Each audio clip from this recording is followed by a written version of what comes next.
Sastra channel நேயர்களுக்கு நமஸ்காரம். அனுதினம் ஆனந்தம் நிகழ்ச்சியில் உங்கள் அனைவரையும் சந்திப்பதில் மிக்க மகிழ்ச்சி.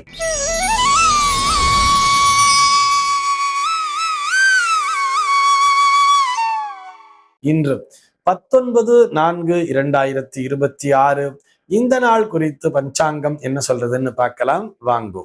இன்றைய தினம் பராபவ வருடம் சித்திரை மாதம் 6ஆம் தேதி ஞாயிற்றுக்கிழமை. திதி பார்த்தோம்னா வளர்பிறை திதியை திதி பகல் 10:49 வரைக்கும் இருக்கு.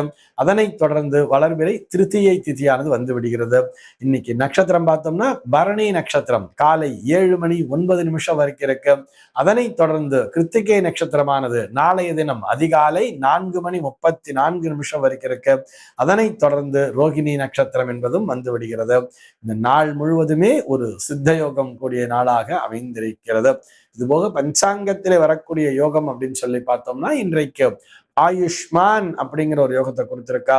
கரணம் பார்த்தோம்னா கௌலவம் அப்படிங்கிற ஒரு கரணம் பகல் 10:49 வரைக்கும் இருக்கு. அதனைத் தொடர்ந்து தைத்திலம் என்கின்ற கரணமானது வந்து விடுகிறது. இந்த நாளானது ஒரு கீழ்நோக்கு நாளாக அமைந்திருக்கிறது. இன்னைக்கு என்ன ஸ்பெஷல் அப்படின்னு சொல்லி பார்த்தோம்னா இன்றைய தினம் பஞ்சாங்கத்திலே கிருத்திகை விரதம் அப்படிங்கிறத கொடுத்திருப்பா. இது போக பலராம ஜெயந்தி நாளாகவும் அமைந்திருக்கிறது.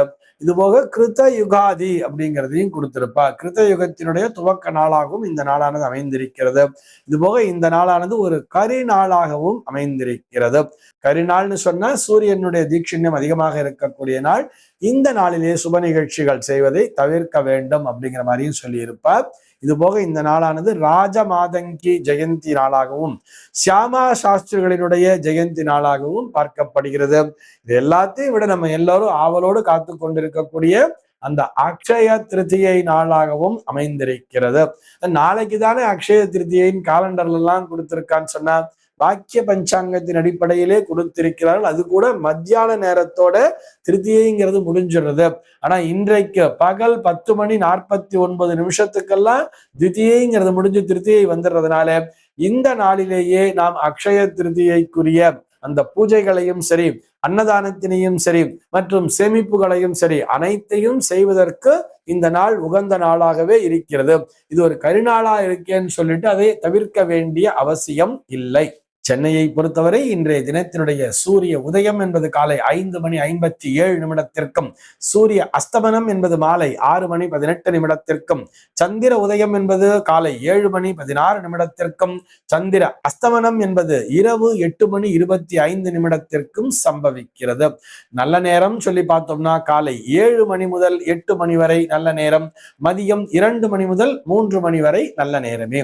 சென்னையை பொறுத்தவரை இன்றைய தினத்தினுடைய ராகு காலம் என்பது மாலை 4:46 முதல் 6:18 வரையிலும், யமகண்டம் என்பது மதியம் 12:08 முதல் 1:40 வரையிலும், குளிகை காலம் என்பது மதியம் 3:13 முதல் மாலை 4:46 வரையிலும் சம்பவிக்கிறது. தினாந்தம் பார்த்தோம்னா இன்றைய தினம் இரவு 1:35 கொடுத்திருக்கா. சூலம் பார்த்தோம்னா இன்றைக்கு மேற்கே சூலம் பகல் 10:54 வரையில் அந்த சூல தோஷம் என்பது உண்டு. அதற்குரிய பரிகாரமாக வெள்ளம் தானம் விடுத்து விட்டு மேற்கு திசையை நோக்கி பயணிக்கலாம் அப்படிங்கிறதையும் சொல்லி இருக்கார். இன்றைய தினத்தினுடைய தகவலாக நம்ம என்ன பார்க்க போறோம் சொல்லி பார்த்தோம்னா ஒவ்வொரு ஞாயிற்றுக்கிழமை நாளுமே நம்ம கதை நேரம் அப்படிங்கிறத பார்த்துட்டு வரோம் இல்லையா. அந்த வரிசையில இன்னைக்கு அன்பு அப்படிங்கிற ஒரு தலைப்புல தான் ஒரு கதையை பார்க்க போறோம். ஒரு ஊர்ல ஒரு இளைஞன் இருந்தானா, அந்த இளைஞன் ஒரு ஊர்ல இருந்து இன்னொரு ஊருக்கு போயிட்டே இருக்கா. அப்படி போகும்போது வழியிலே பாலைவனம் என்பது வருகிறது. அந்த பாலைவன வழியிலே பயணிச்சுட்டு போயிட்டே இருக்கான். போகும்போது கையில இருந்த தண்ணி எல்லாம் தீர்ந்து போச்சு. மிகுந்த தாகம் அப்படிங்கிறது எடுக்கிறது, ரொம்ப தாகம் எடுக்கிறது. என்ன பண்றதுன்னு தெரியல. சுத்தி மொத்தையும் பாக்குறான். அங்க திடீர்னு அவனுக்கு ஒரு சுனையானது கண்ணிலே படுகிறது. பாலைவன சோலைன்னு சொல்லுவா தெரியுமா, அங்கே ஒரு சோலைவனம் கண்ணிலே படுகிறது. அங்க போய் பார்த்தா டக்குன்னு போய் பார்க்கறான், அங்க ஒரு சுனை இருக்கிறது. இந்த சுனையில தண்ணிங்கிறது இருக்கு. உடனே நல்ல தாகம் வேற, டக்குன்னு எடுத்து தண்ணியை குடிக்கிறான். தண்ணி குடிச்சா அப்படி ஒரு இனிப்பாக இருந்தது அவனுக்கு. அவ்வளவு ஸ்வீட்டா இருந்த அந்த தண்ணியை குடிச்ச உடனேயே, ஆஹா இவ்வளவு சூப்பரா இருக்கே, இதை குடிச்ச உடனே எனக்கு இவ்வளவு பெரிய சக்திங்கிறது வந்து சேர்றது. இந்த தண்ணியை நான் குடிக்கிறதை விட இந்த நாட்டு மன்னன் குடிச்சா அவ்வளவு நல்லா இருக்கும். இந்த நாட்டிற்காக எவ்வளவு தூரம் அவன் வந்து நிறைய விஷயங்கள் எல்லாம் தியாகங்களை செய்து கொண்டிருக்கிறார் நம்முடைய மன்னர். அதனால நம்ம நாட்டை நல்லா பாத்துக்கிறார், அவருக்கு நான் இந்த தண்ணியை எப்படியாவது கொண்டு போய் கொடுக்கணும்னு சொல்லிட்டு பாக்குறான். அவன் கையில வந்து ஒரு தோல் பை வச்சிருக்கான். இந்த தோல் பையில தானே அப்பெல்லாம் தண்ணி எல்லாம் எடுத்துட்டு போவா பாலைவன வழியா போகும்போது. அந்த தோல் பை நிறைய அந்த தண்ணியை நிறைச்சுக்கிறான். அது ஃபுல்லா நிறைச்சுண்டு எடுத்துட்டு போறான். ஆனா அவன் அங்கிருந்து போய் சேருவதற்கு ஒரு 4 நாட்கள் ஆகிவிடுகிறது. 4 நாள் ஆயிடும், அவன் நடந்து போகணும். அப்படி பாலைவன வழியா நடந்து போறான். கொஞ்சம் வந்து தண்ணியை எப்படியோ பாதுகாத்து அங்கங்க கிடைக்கிற தண்ணியை குடிச்சிட்டு இந்த தண்ணியை மட்டும் பத்திரமா எடுத்துட்டு போயிட்டான். நேரா ராஜாவை போய் பார்க்கறான். ராஜாண்ட போய், அரசே உங்களுக்காக நான் இந்த தண்ணீரை எடுத்துட்டு வந்திருக்கேன். இது வந்து சாதாரண நீர் அல்ல, அவ்வளவு ருசியா இருக்கும், அற்புதமா இருந்துச்சு.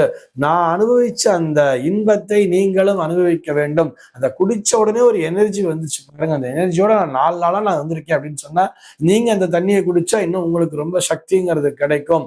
அவ்வளவு ருசியான அற்புதமான நீர் அப்படின்னு சொல்லிட்டு அந்த நீரினை கொடுத்தாராம் அரசனிடம். அரசன் வாங்கி அதை குடிச்சானாம். கடகடன்னு அரசன் குடிச்சுக்கிட்டே இருக்காரு. இத பக்கத்துல இருந்து இந்த ராணி பார்த்துக்கிட்டே இருக்கா. இவ்வளவு ருசின்னு சொல்றான், வர்ணிக்க இந்த ராணிக்கே நாக்குல வந்து நீர் சுரக்க ஆரம்பிச்சிருச்சு. நம்ம கொஞ்சம் கொடுப்பாருன்னு பார்த்தா இவர் கொடுக்காம இவர் மட்டும் குடிச்சுக்கிட்டே இருக்காரு, என்ன ஒரு சுயநலம் இவருக்குன்னு சொல்லிட்டு ராணிக்கு ஒரே கோபம் வேற. இருந்தாலும் ஃபுல்லா குடிச்சிட்டு ராஜா சொன்னாராம், ஆஹா ஒரே சூப்பர்ப்பா, இந்த மாதிரி நான் தண்ணியை நான் குடிச்சதே இல்லை என் வாழ்க்கையில. நீ சொன்ன மாதிரியே அவ்வளவு இனிப்பு, அவ்வளவு ருசி, சூப்பரா இருந்தது, ஒரு சக்தி கிடைச்ச மாதிரி இருக்குன்னு சொல்லிட்டு இந்த இளைஞனுக்கு தேவையான வெகுமதிகள்லாம் கொடுத்து அனுப்புங்கன்னு சொல்லிட்டு நிறைய பரிசு பொருட்கள்லாம் கொடுத்தாராம். இல்ல ராஜா, நான் பரிசுக்காக நான் வரல, எனக்கு அதை குடிக்கும்போது உங்க ஞாபகம் வந்துச்சு, நீங்க குடிச்சா நல்லா இருக்குமே கொண்டு வந்து தான் கொடுத்தேன்னு சொன்னோடனே, இல்லப்பா பரவாயில்ல வச்சுக்கோன்னு சொல்லிட்டு நிறைய பொருட்கள் எல்லாம் கொடுத்து அனுப்பிச்சாராம். அதுக்கப்புறம் ராணி வந்து ராஜா அவன் போன பிற்பாடு ராணி வந்து ராஜாவை பார்த்து கேட்டாளாம், உங்களுக்கு ரொம்ப சுயநலம், நான் பக்கத்துல தானே இருக்கேன், எனக்கு கொஞ்சமாச்சும் கொடுக்க கூடாதா, எனக்கு கொடுக்காம நீங்களே மொத்தமும் குடிச்சிட்டீங்களேன்னு சொல்லிட்டு ராணியானவள் கோபத்தோடு பேசுகிறாள். பேச உடனே ராஜா என்ன பண்ணாராம், இந்தா அப்படின்னு சொல்லிட்டு இந்த குடுவையை கொடுத்தாராம், அந்த தோல் பைய கொடுத்தாராம். இங்க பாரு, நான் வந்து அதுல கொஞ்சம் தண்ணி இருக்கு, முழுசா குடிக்கிற, உனக்காக கொஞ்சம் வச்சிருக்கேன், நீ வேணா குடி அப்படின்னு சொல்லிட்டு கொடுத்தாராம். கொடுத்த உடனே அந்த ராணி என்ன பண்ணா, அதை வாங்கி குடிக்கிறா. குடிச்ச உடனே தூன்னு கீழே துப்பிட்டாளாம். இது என்ன ஒரே ஸ்மெல்லு வர்றது, ருசியாவும் இல்லை, நல்லாவே இல்லை, இதை போய் ஆஹா ஓஹோ சூப்பர்னு சொல்லிட்டு ஃபுல்லா வேற நீங்க குடிச்சிட்டு அவனுக்கு ஒரே பரிசு பொருட்களா கொடுத்து அனுப்புறீங்களே அப்படின்னு சொன்ன உடனேயே ராஜா சிரிச்சுக்கிட்டே சொன்னாராம், அந்த பையன் அந்த பாலைவனத்திலே ரொம்பவும் தண்ணி தாகத்தோடு அலைஞ்சிருக்கான். தண்ணி கிடைச்சா போதுங்கிற ஒரு சூழல்ல அலையும் பொழுது அவனுக்கு அந்த பார்த்த தண்ணீர், அந்த சுனை நீரானது அவனுக்கு சொர்க்கத்தையே காண்பித்தது போல் இருந்தது. அவன் அப்படியே அதை குடிச்ச உடனேயே ஆஹா ரொம்ப ருசியா இருக்கேன்னு சொல்லி குடிச்சான். அவனுக்கு குடிச்ச உடனேயே அவனுக்கு ஒரு எனர்ஜிங்கிறது வந்ததுன்னு சொல்றாங்க. தண்ணி ஏதோ ஒரு தண்ணி குடிச்சிட்டான். குடிச்ச உடனே அவனுக்கு எனர்ஜிங்கிறது வந்துருச்சு. ஏன்னா பாலைவனத்துல தொண்டை வறண்டு போயிருக்கிற நிலையில எது கிடைச்சாலும் அவனுக்கு அமிர்தமா தான் இருக்கும். அவன் குடிச்சிட்டா ரைட்டு. ஆனா அவன் குடிச்ச உடனேயே என்ன நினைச்சான், இதை நான் குடிச்சதை விட என்னுடைய நாட்டு அரசன் குடித்தால் அவனுக்கு நன்மை நடக்குமே, அவனுடைய உடலும் வலுப்பெறுமே அப்படிங்கிற ஒரு எண்ணம், அவனுக்கு என் மீது ஒரு அளப்பரிய அன்பு. அந்த அன்புல என்ன பண்ணான், தோல் பையன்னு சொல்லி பார்க்காம அது ஃபுல்லா நீரை நிரப்பிட்டு வந்தான். 4 நாளா அந்த தண்ணீரானது தோல் பைக்குள்ளேயே ஊறி வந்திருக்கு. முழுக்க முழுக்க அந்த தோல் பைக்குள்ளேயே அது ஊறி ஊறி ஊறி என்னாச்சு, அந்த தோலினுடைய ஸ்மெல்லும் அதுல சேர்ந்து போயிடுத்து. அந்த துர்நாற்றம் கலந்த ஒரு நீராக அது மாறிடுச்சு. அந்த நீரை நான் குடிச்சிட்டேன். நான் குடிச்ச உடனேயே எனக்கு தெரிஞ்சிடுச்சு இது சாதாரண தண்ணி தான், ஆனா ரொம்ப வந்து அந்த தோல் பையில சேர்ந்ததுனால இன்னும் மோசமாயிடுதுன்னு சொல்லி, இருந்தாலும் உன்ன மாதிரி நானும் அந்த நேரத்துல துப்பி இருந்தேன்னா என்ன ஆயிருக்கும், அவனுடைய முகம் வாடி போயிருக்கும் தானே. அவன் அந்த அன்பு அப்படிங்கிற ஒரு விஷயம், அந்த அன்பினை நான் அலட்சியப்படுத்தியது போல் ஆகிவிடாதா, அந்த அன்பிற்கு நான் மரியாதையை கொடுத்தேன். ஆனால் இதை புரிஞ்சுக்காம நீ என்ன பண்ணிருப்ப, அந்த நேரத்துல நான் அவனுக்கு தண்ணி கொடுத்திருந்தா நீ என்ன பண்ணிருப்ப, குடிச்சிட்டு கீழே துப்பி இருப்ப.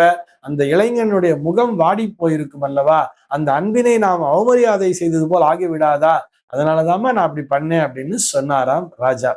இந்த கதையின் மூலமாக நம்ம என்ன தெரிஞ்சுக்கணும்னு சொன்னா, யார் ஒருவர் நம்மை விட குறைவானவர்களாக கூட இருக்கலாம், எவர் ஒருவர் ஒரு பரிசு பொருள் இல்லை ஏதோ ஒரு பொருள் உனக்காகத்தான் கொண்டு வந்தேன் சொல்லி கொடுக்கும் பொழுது அந்த பொருளினுடைய தரத்தையோ அல்லது அதனுடைய சுவையையோ அல்லது ருசியையோ, இது வந்து தின்பண்டமோ இல்ல குடிக்கிற பொருளோ இருந்தா பரவாயில்ல, வேற ஏதோ ஒரு பொருளை கொண்டு வந்து கொடுக்குறான்னு வச்சுக்கோமே, ஏதோ ஒரு கிஃப்டன் கூட கொண்டு வந்து கொடுக்குறா, ஒரு அன்பின் மிகுதியால் ஒரு பொருளை கொண்டு வந்து கொடுக்கும் பொழுது அதற்கு பின்னால் இருக்கக்கூடிய அன்பினைத்தான் பார்க்க வேண்டுமே தவிர அதனுடைய மதிப்பினை பார்க்க கூடாது, அதனுடைய தரத்தினை பார்க்க கூடாது. அன்புதான் அங்கே முக்கியம் என்பதை புரிந்து கொள்ள வேண்டும். இந்த கதையை நான் ஏன் இந்த நாள்ல சொல்றேன்னு சொன்னா, இது ஒரு அக்ஷய திருத்தியை நாள். இந்த நாள்ல நம்மளால அன்னதானம் பண்ண முடியலன்னு சொன்னா கூட வீட்டு வாசல்ல ஒரு பானை நிறைய தண்ணியை வச்சிருங்கோ. அந்த நடந்து போகக்கூடிய வழிப்போக்கர்கள் அந்த வெயிலின் காரணமாக அந்த தண்ணியை எடுத்து குடிக்கும் பொழுது அவர்களுடைய தாகம் என்பது தீரும் பொழுது நிச்சயமாக அவர்களுக்கு அது அமுதமாகவே இனிக்கும். நாமும் அந்த அன்பின் காரணமாக தான் நாங்க வச்சிருக்கோம். தன்னுடைய தாகம் தீரணும், ஒரு பரிதாபம் என்று சொல்வதை விட மற்றவர்களிடத்திலே அன்பு செலுத்த வேண்டும் அப்படிங்கிற அந்த ஒரு நோக்கம் இருக்கு இல்லையா, அந்த நோக்கத்திற்குரிய பரிசு என்பது நிச்சயமாக நமக்கு கிடைக்கும். நம்மால் இயன்றவரை இந்த கோடை காலம் முழுக்க தண்ணீர் பந்தலை அமைப்போம், எல்லோருடைய தாகத்தினையும் தீர்ப்போமாக. இந்த தகவலோடு இன்றைய தினம் உங்களிடமிருந்து நான் விடைபெற்றுக் கொள்கிறேன். மீண்டும் உங்கள் அனைவரையும் நாளைய தினம் ஒரு புதிய தகவலோடு சந்திக்கிறேன். அன்பர்கள் அனைவருக்கும் அனுதினமும் ஆனந்தமாய் அமைய பிரார்த்திக்கிறேன்.